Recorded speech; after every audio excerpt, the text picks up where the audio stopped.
peace.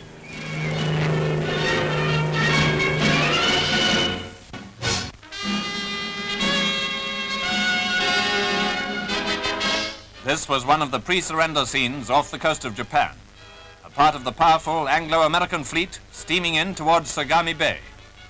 The Missouri, Admiral Halsey's mighty flagship, in which the actual surrender was to be signed later.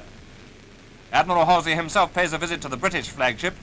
He comes across by destroyer and breeches buoy to HMS Duke of York, where Admiral Sir Bruce Fraser was waiting to give him the warmest of welcomes.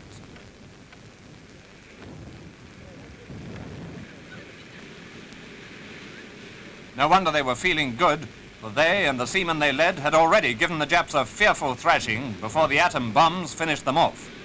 And besides, here was the Anglo-American fleet en route for Tokyo and the rescue of our prisoners. Air cover was continuous and complete. No chances were being taken, for Japanese treachery had long been a byword. Well, if they'd wanted to start anything now, they would have been for it. The sky, by the way, was showing signs of the violent typhoons, which presently delayed the plan of action by some hours.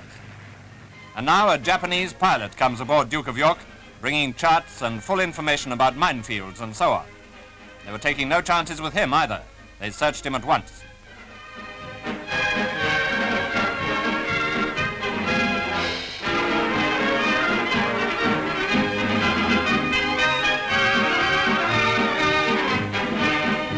Then, led by the Iowa, the Missouri, and Duke of York, the great fleet, including King George V, cruisers and destroyers, steamed their victory course to Tokyo Bay itself.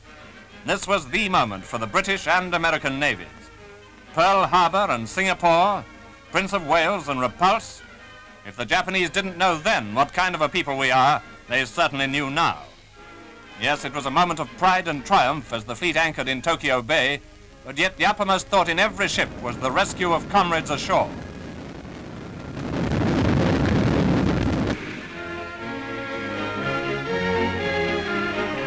The first film of one of the first rescues made was taken from a landing craft, one of several which dashed in near Yokohama.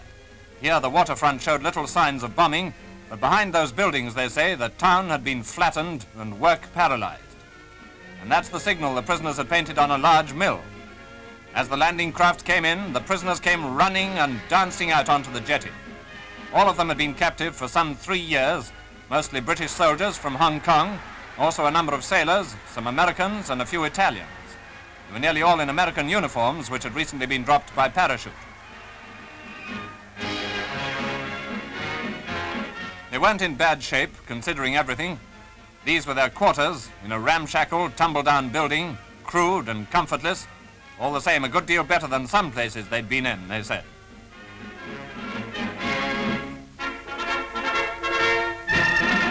They were taken off in landing craft to an American hospital ship at once.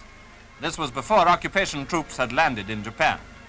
As you can see, these prisoners were pretty fit, considering, but were they feeling good? It's difficult to imagine just how they must have felt. At last, they were free, and soon the many thousands of other prisoners would be free too, though many would have to be nursed back to health. Captivity, starvation, ill treatment, these were over. And almost in the shadow of Fujiyama, the Anglo-American fleet was lying at anchor. Our men were free again. Japan itself was now the prisoner.